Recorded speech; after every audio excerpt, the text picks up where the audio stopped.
pessoal, tudo bem com vocês? Eu sou a Gabriela, esse canal é o Te Juro e vamos conversar um pouquinho sobre Um Cântico para Leibowitz. Bom, gente, quem me acompanha aqui no canal há um pouquinho mais de tempo sabe que Um Cântico para Leibowitz é um livro que já esteve presente em várias listas aqui no canal, lista de livros do ano, lista de Desse Ano Não Passa, leituras que eu tenho que fazer. E eu tava vendo aqui, eu comprei esse livro em 2016, então quer dizer, 4 anos, fevereiro de 2016, 4 anos que eu tenho esse livro já, e só no finalzinho do ano passado, de 2019, que eu consegui finalmente finalizá-lo. Então parei um monte de coisa que eu queria ler, tudo, falei, não, eu vou ler Um Cântico para Leibowitz, de hoje não passa, né? E então terminei. O livro foi publicado em 1959 pelo Walter Miller Jr. É um livro filho único dele e esse livro ganhou um prêmio Hugo em 1961. Ele é muito baseado em algumas experiências pessoais do Walter Miller. Ele lutou na Segunda Guerra Mundial e ele fez parte de uma batalha que destruiu um mosteiro muito antigo na Itália chamado Monte Cassino. Então, algumas coisas que acontecem aqui tem alguma coisa a ver com a experiência dele na Segunda Guerra Mundial, e a gente vê que ele tem um tom bastante melancólico em alguns momentos, a gente percebe que ele é bastante pessimista com a humanidade em alguns momentos, e eu acredito que seja muito também por conta dessa experiência que ele teve então durante a guerra. A gente tem aqui um livro que é bastante sombrio e cheio de um humor meio esquisito em alguns momentos, ele é bastante sarcástico e tem um humor bem pesado que quebra a história às vezes. Não é uma história leve, é uma história muito densa, bastante sombria, mas é muito interessante a forma como ele leva esse livro o tempo todo. A gente tem aqui então um livro dividido em 3 partes, então a gente tem uma primeira parte aqui que acontece logo depois do que ele chama um holocausto nuclear. A gente tem uma humanidade que quase foi destruída por conta desse episódio nuclear aí, né? E o que sobrou da humanidade vive uma nova era das trevas. Então a gente tá aqui, ele não fala exatamente o ano em que nós estamos, mas assim, dá a entender que é como se fosse mais ou menos 600 anos do que a gente vive agora, do nosso presente. Então é como se a gente estivesse quase em 2700, mais ou menos, né? Então aconteceu esse episódio nuclear e a humanidade entrou numa nova era das trevas aí, onde a gente tá recomeçando a aprender tudo. E então a gente vai ter aqui como personagem principal, vamos dizer assim, um mosteiro que fica então num lugar que ele não especifica país, não especifica exatamente onde tá esse mosteiro, mas a gente entende que é um lugar de difícil acesso, afastado, né? É um mosteiro bem escondido, vamos dizer assim. E nesse mosteiro está uma ordem chamada Ordem de Leibowitz, que são então padres aí e enfim, tem um abade também, se eu não me engano. Então tem essa população aí que vive no mosteiro, essa população religiosa que vive no mosteiro, que faz parte da Ordem de Leibowitz. Ele não fala em momento nenhum exatamente quem é Leibowitz, é um livro bastante misterioso, a gente cai de paraquedas na história, então a gente não sabe o que aconteceu exatamente, a gente não sabe quem é Leibowitz exatamente, ele vai só jogando algumas pistas pra gente do que aconteceu. Então a gente percebe que esses personagens estão vivendo num momento onde praticamente não existe escrita, o inglês que eles falam ali naquele momento é um inglês diferente do inglês que existe no nosso presente aqui, né? Então não são todas as pessoas que estão vivas naquele momento que entendem o inglês antigo, vamos dizer assim, e eles tentam recolher o máximo possível de papéis e estudos e qualquer coisa que tenha ficado então da nossa humanidade, que para eles é uma humanidade antiga, né? Então eles chamam isso de memorabilia, então eles recolhem tudo que é possível dessa memorabilia para tentar reconstruir a história da humanidade e tentar reaprender o que a gente tinha nesse presente que lá é um passado. Então eles não fazem ideia que, por exemplo, no nosso tempo existiram aviões, existiram máquinas elétricas, existiram nada. Eles não fazem ideia de nada, eles não fazem ideia de nenhuma tecnologia, eles não fazem ideia de meios de comunicação, meios de transporte, absolutamente nada. Eles vivem realmente uma era das trevas, tentando entender como era a humanidade antes então desse episódio nuclear. E aí a gente tem um personagem que ele vai achar então como se fosse um bunker, né, que tá ali soterrado, e ele entra nesse bunker e ele acha alguns papéis, algumas coisas bem no comecinho do livro, e eles não entendem nada do que tá escrito ali. Entre esses papéis tem, por exemplo, uma lista de compras, tem uma planta básica de eletricidade, um esquema de eletricidade, se eu não me engano, e eles olhando isso, eles não conseguem interpretar absolutamente nada do que está escrito ali, eles não conseguem compreender aquelas informações, e eles recolhem tudo como se fossem tesouros absolutos de uma época da humanidade, sem conseguir filtrar e nem compreender nada. Então a gente tem essa primeira parte, que é praticamente toda só nesse mosteiro, e aí com esses personagens que são copistas, que estão estudando, que ficam na biblioteca. É como se a gente estivesse vendo um Nome da Rosa pós-apocalíptico. É uma coisa muito doida, assim. Então a gente vai vivendo o dia a dia desses personagens, naquela agonia de não conseguir saber nada sobre o que tá acontecendo direito, nem o que aconteceu. E aí a gente tem, então, alguns episódios que dão fim a essas partes, essas 3 partes, e aí de uma parte para outra passam-se muitos anos. Então na segunda parte a gente tem como se fosse já um período da Renascença, a gente já tem acadêmicos, a gente tem então escolas como se fossem faculdades, e a gente já começa a perceber que a humanidade já andou alguns passos e já faz ideia que existem algumas coisas como a eletricidade. Então a gente percebe que de uma certa forma a humanidade vai conseguindo se reerguer.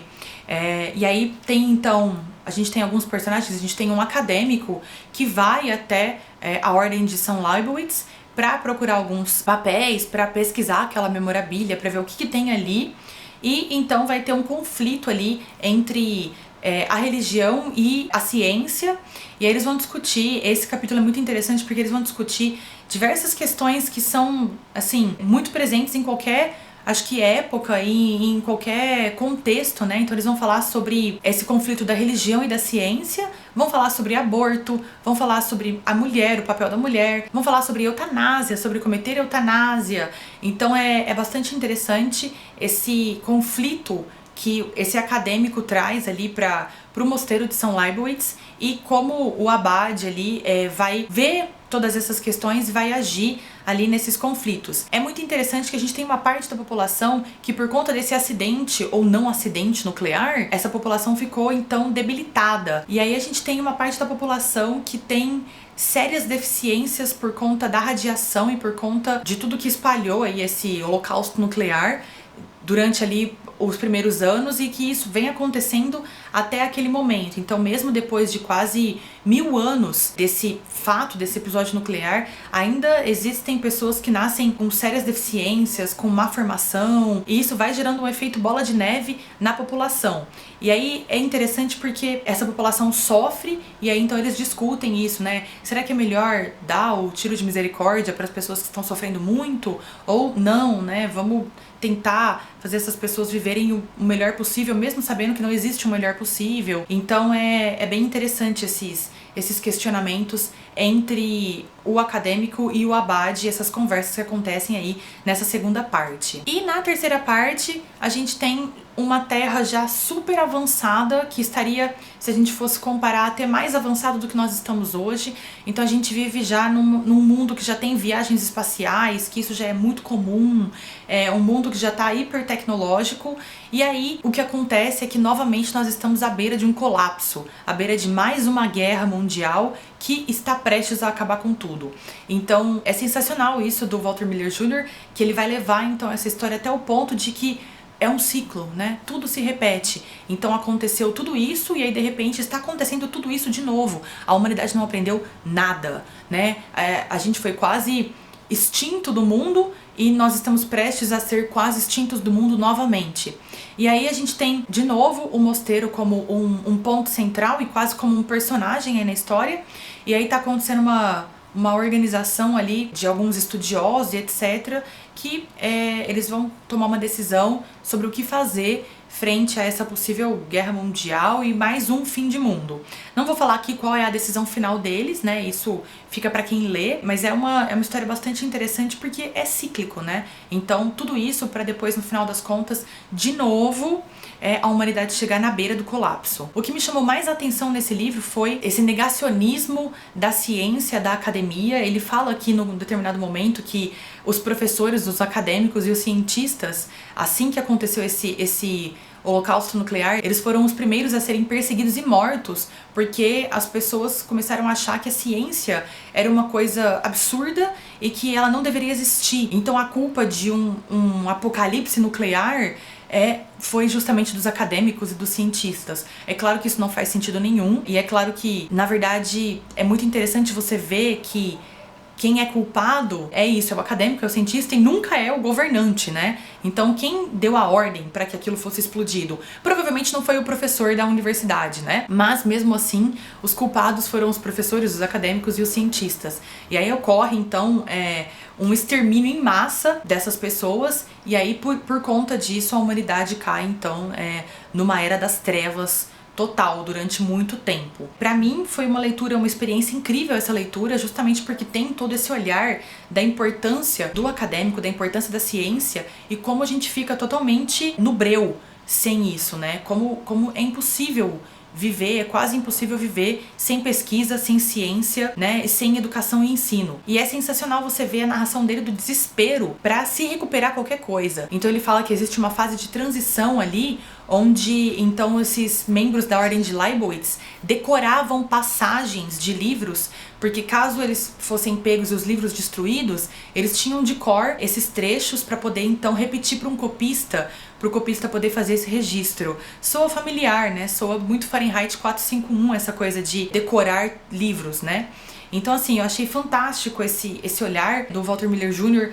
de o quanto a ciência é imprescindível e o quanto a gente fica sem memória, sem história, sem saber o que está acontecendo, sem saber para onde ir, quando a gente não tem registro e quando a gente não tem pesquisa e ensino. Quão fantástico e quão maravilhoso é isso, né? Então, principalmente para mim que sou bibliotecária, isso da memória e do registro e de quanto a gente anda às cegas quando a gente não tem esses lugares, esses pontos que são então base para a humanidade, como a gente fica sem pés para andar quando isso não existe. Isso é fantástico, né? A forma como ele mostra isso tudo é incrível. Eu achei esse livro, assim, impressionante do começo ao fim. É bastante, como eu disse, é bastante pesado, claro, porque ele tá lidando com temas pesados, né? Mas ao mesmo tempo, de vez em quando ele joga umas válvulas de escape de humor aqui que você fica, nossa, tô até achando estranho, né? Tá achando alguma coisa engraçada. A gente fica até meio com peso na consciência de estar rindo no meio de uma história como essa. Mas é um livro fantástico. Ele só não é um livro perfeito pra mim, porque essa última parte dele, essa terceira parte, é uma parte um pouquinho mais cansativa. Ela não tem personagens tão simpáticos e que são tão interessantes quanto a segunda parte e a primeira parte. Então acaba ficando uma coisa um pouco mais arrastada, é um pouco mais chato de ler. Mas tem um final bizarríssimo, que quando termina a gente fica meio, meu Deus, eu não entendi, eu tô esquisita com tudo isso, né? Mas é então um livro sensacional que merece muito ser lido. É uma pena que ele esteja esgotado pela Aleph, faz algum tempo que eu venho acompanhando pra ver se sai uma edição nova. Eu já até cheguei a perguntar pro pessoal, mas eles não me disseram. Fiz uma postagem no Instagram, eles deram um joinha, poxa, esse é super raro, né? Eu perguntei, e aí, gente, vai vir uma republicação?